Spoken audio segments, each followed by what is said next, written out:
Salut, c'est Trado. Voilà la vidéo de mise à jour pour l'indice parisien. Beaucoup de choses à dire aujourd'hui. La première, c'est qu'après avoir enfoncé hier la M7, nous avons confirmé, puisque nous avons une belle bougie maintenant bien ancrée au-dessus de la moyenne mobile à cette séance. D'ailleurs, les intervenants à un moment sont venus tester la solidité de cet acquis et la M7 a bien joué de son rôle de support et a renvoyé comme une balle les cours vers le haut. Il est vrai que sur le plan fondamental, on a eu des bonnes nouvelles sur le plan européen, mais c'est vrai également que sur le plan technique, on avait des choses qui se jouaient en faveur d'un rebond. Alors, autre chose très importante à remarquer, c'est que nous avons une bougie qui ouvre et qui clôture au-dessus de la médiane, ce qui signifie que maintenant nous sommes appelés à faire des rotations entre la partie supérieure et la médiane de cette fourchette d'Andrews, c'est-à-dire que tant qu'on n'aura pas cassé la médiane à la baisse, cette fois on peut envisager d'aller chercher les 3900.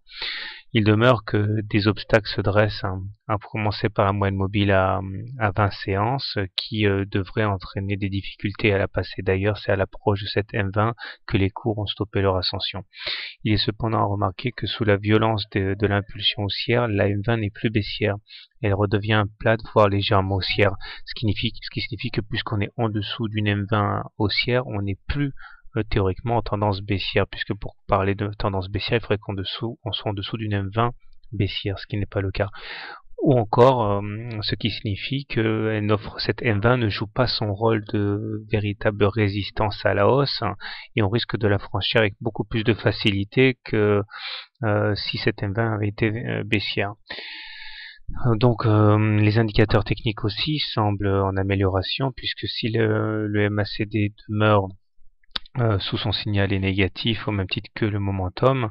Par contre, le stochastique est passé au-dessus de son signal et est sorti de sa zone de survente. Donc il y a clairement une rémission.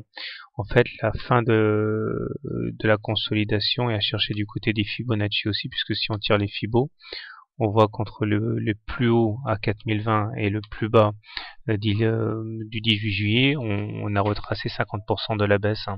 Donc attention, là on est vraiment dans une situation d'incertitude maximale, c'est-à-dire qu'on peut très bien envisager maintenant de repartir à la baisse suite effectivement au fait qu'on ait retracé 50% de la baisse et qu'il suffit qu'on attermoie un petit peu, qu'on stagnouille pour que la M20 redevienne baissière et qu'elle prenne dans la nasse les cours, donc il faut faire très attention. Bon, clairement, si vous êtes haussier, vous pouvez éventuellement chercher à acheter la médiane qui correspond plus ou moins à la M7 pour espérer une continuation du rallye haussier. Si vous êtes baissier, par contre, vous avez un très bon point d'entrée là actuellement, puisque vous avez là les 50% de retracement de Fibonacci à 3830 et la M20 qui vont jouer dans votre sens. Donc clairement, c'est une situation où l'indécision est maximale. La tendance n'est plus claire maintenant puisqu'on est dessous d'une M20 légèrement croissante, donc il n'y a pas de tendance.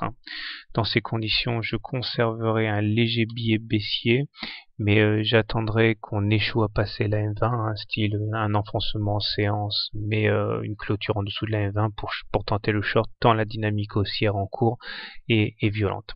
Voilà, bonne soirée, bon trade, et à demain.